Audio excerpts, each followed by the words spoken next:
Hey, good morning. Today, I want to talk about the power of love. But before that, I just want to update you about my trip here in the US. This past week, I was in New York City. I always love going to New York City because they have a huge Chinatown. This is Chinatown in New York City. Doesn't look like this is in America, isn't it? This looks like any cities in Asia or particularly in China. I love the Chinatown in New York because I can get my fix. Woohoo! Char siu rice and this. Wow, the Hainanese chicken rice. Woohoo! And also, I have developed a relationship with Pastor David and his family. He used to host me every time I come to America. I will live with him. I love his three boys. They are like my grandchildren, and I love them so much. And we were able to develop a very fond relationship with one another. Well, going to New York also exposed me to the big city living because it's always crowded. The people are just moving in and out, especially in the train. When you walk past them, their eyes were just looking directly and looking directly at you, but looking through you. There's no life in their eyes. They were just rushing about and all that. Very much like some parts of Singapore. And my heart is always often heavy because I wonder how will they ever know about Jesus.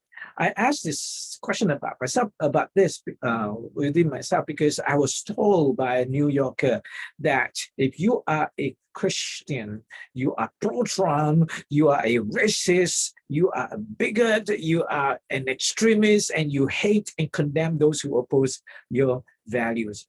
Wow, it was like this is the label that they had on us as Christians, that we are racist, that we are hater, that we just condemn people who do not believe in what we believe in. I think that's not the message that we want to bring across to people who doesn't know Christ. 1 John chapter 3, verse 10 tells us this is how we know who the children of God are and who are the children of the devil. Those who does not do what is right is not God's child. No, it's anyone who does not love their brother and sister. So if we want to know people to know that we are Christian and that we are not children of the devil, two things we need to do. We need to do what is right, and we need to show and exhibit the love for one another. Now, if we don't love one another within our own Christian sphere, how do we tell the world that God is love? For this is the message you heard from the beginning. We should, not we might, not we could, we should love one another. And if we are able to love one another within the church, within this Christian environment, guess what? We can spread it out to the people out in the world today. How do we love one another?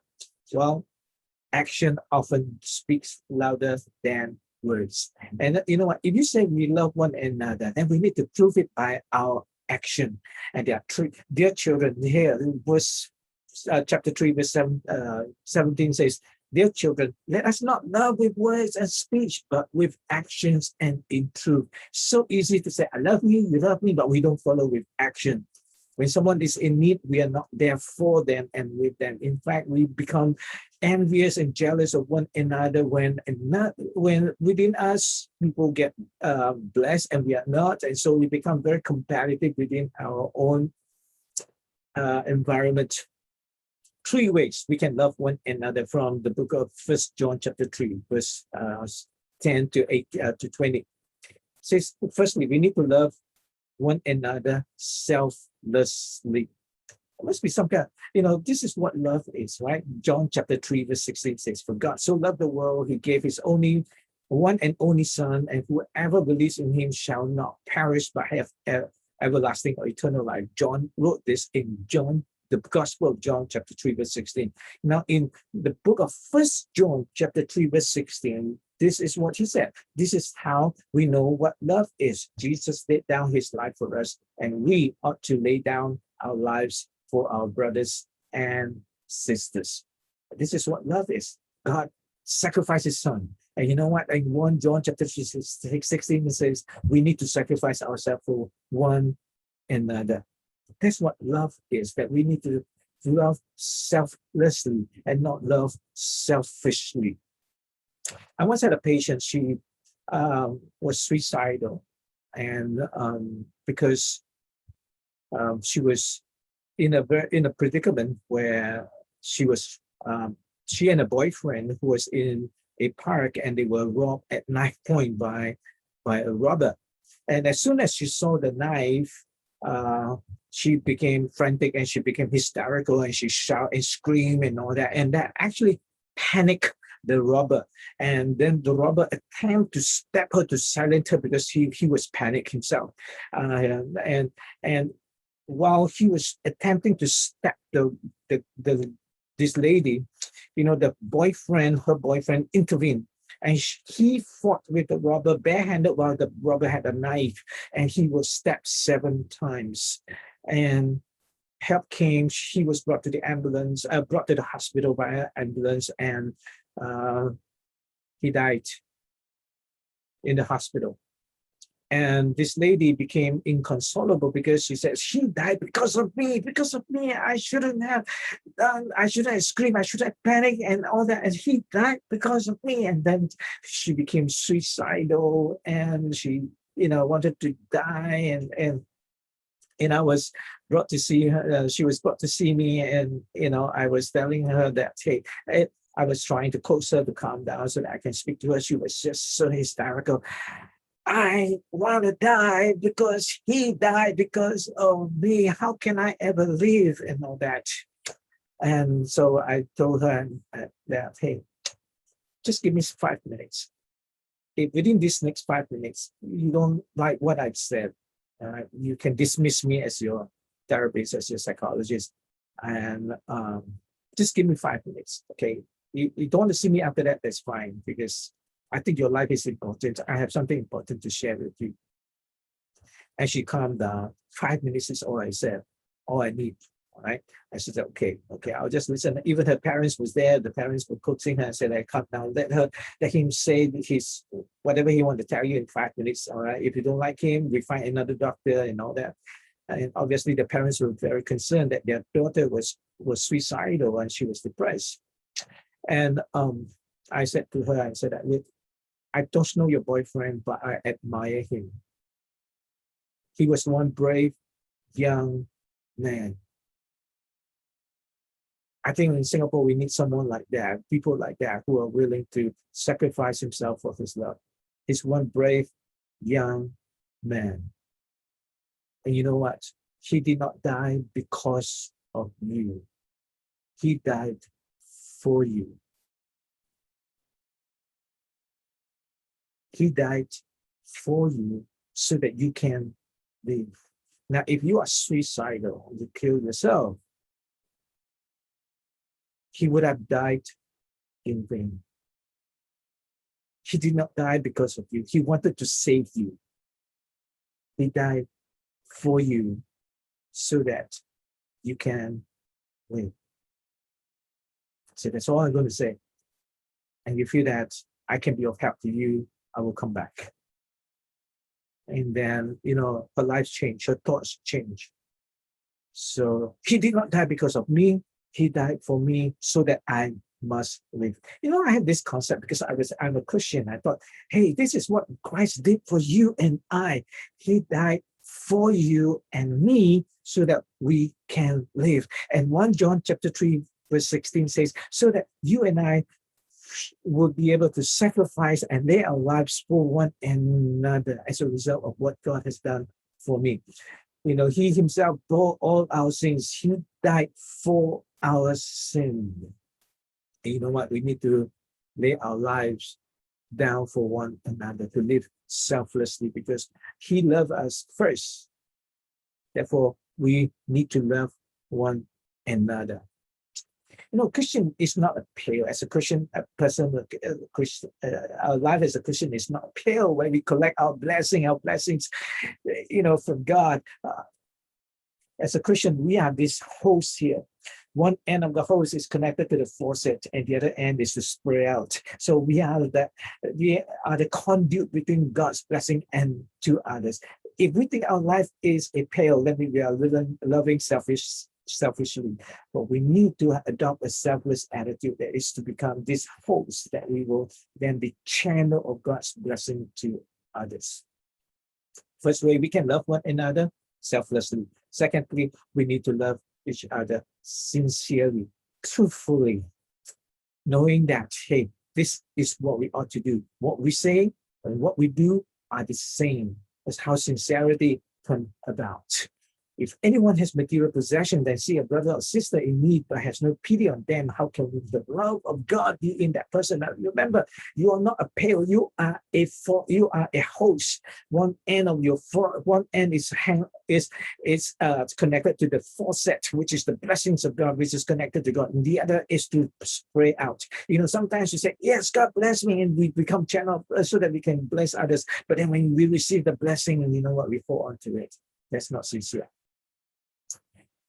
He says, "Dear children, let us not love with words or speech, but with action and in truth." We don't just say it, we do it. And when we say we're going to bless, we will bless.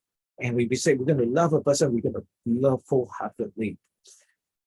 Love is a result of action and truth. We don't lie to one another when we are in love with one another. We don't con each other because we want to get something out of the person. And therefore, we then pretend to love a person, because then that would be, love is no longer the end. It becomes a means to the end. So I want to get something from you, and therefore I then try to deceive you of something that I can get from you. During Mahatma Gandhi's student days, he read the gospel and thought that maybe he had found the cure to the caste system of India. The caste system, there's several caste systems in India. And he decided to go to church and ask the minister how to become a Christian. However, when he entered the church building, the usher stopped him at the door and refused to give him a seat and suggested that he should worship with his own people. You don't belong to us. You are not our same color. We are not of the same color skin, and we don't dress like you. Gandhi left the church and never returned. He said to himself, if Christians have caste differences also, I might as well remain a Hindu. Now that usher, if only he allowed Gandhi in the church, you know what, today India will be a Christian nation. Billions of people in India will be worshiping our true God. But there were no consistency. We said we love one another, but we choose who we love. So love without action equals hypocritical. When love is hypocritical, then love is insincere. Love plus action equals truth. Truth means you love genuinely. When there is truth, when there is genuinity, then you know what? We set people free. We love you. We want to do something for you, and with you, we want to set you free. Three ways we can love one another. Number one, selflessly. Number two, we have to love sincerely. Number three, we need to love securely. If you are secure as a person, then you can give love securely. Insecurity breeds negativity. Negativity breeds bitterness. Bitterness breeds defensiveness. Defensiveness breeds offensiveness. Then, we are attacking one another. All starts with insecurity within our own hearts. But security, if we are secure, we preach positivity, because we don't find fault with one another, because we ourselves are secure. When we are insecure, we will find fault with others. But when we are secure, we preach positivity. Positivity breeds pleasantness. Pleasantness breeds openness. Openness breeds trust, which is very important in any form of relationship. So we need to be secure so that we can provide love. We can provide security in the people that we are trying to reach, or with the people that we are connected with. Here in 1 John chapter 3, verse 18 to 20, I'm now taking it from a Message version. I thought this is better explained in this version. It says, my dear children, let us not just talk about love. Let us practice real love. Because when you practice this real love, it is the only way we'll know how that we are living truly, living in God's reality. You know what? When we are living truly and living in God's reality, it is also the way to shut down the debilitating self-criticism. Even when there is nothing for it for. God is greater than our word has and know more than about ourselves than we do ourselves. You know, he says we need to live with the real practice, real love, because when you practice real love, you live in God's reality. When you live in God's reality, you shut down your self-criticism here. Now, if we don't shut this down, then this will bring insecurity. When we criticize ourselves, guess what? We will see others from our own lenses and we will criticize and judge others as well. So, you know, in every company, organization, you have this corporate structure. All of us want to climb to the top of the corporate ladder. And, everybody is, working hard to get there. But if one of them here is being promoted to the next level, the rest of us may be envious and jealous. We have question in our mind, why him not, why not me? Now, then this breeds bitterness, this breeds insecurity, this breeds negativity. This is because it becomes comparative. And when this person is up here, the rest, now his new peers are also questioning, does he really know why was he promoted here? So then he will receive all this missile attack against him. So we are not attacking him because we are being hurt that we are not promoted here, or we feel threatened by this person here. And when this person continue to work hard with great ethics and all that, he is not promoted to this new level. Guess what? All these people here will be questioning, what? He was here, now he's my boss. How? So all this breeds negativity, and negativity breeds bitterness and all that, and then it breeds to offensiveness. And then everyone will now be attacking this person. All missiles are now aiming into his direction because the rest of us are hurt that we are not this person who is being promoted. Sometimes this happens in a church too. When someone is being promoted and we are not, and therefore we become bitter. And that's how it causes church split. This is how organization, teamwork breaks down. Hurt people. If we confess and deal with this and surrender it to God, because God knows us better than ourselves. You know what? We are all seen as the same with God. God loves us all, no matter who we are, no matter our position in the strata of society. Then you know what? Loved people will love people.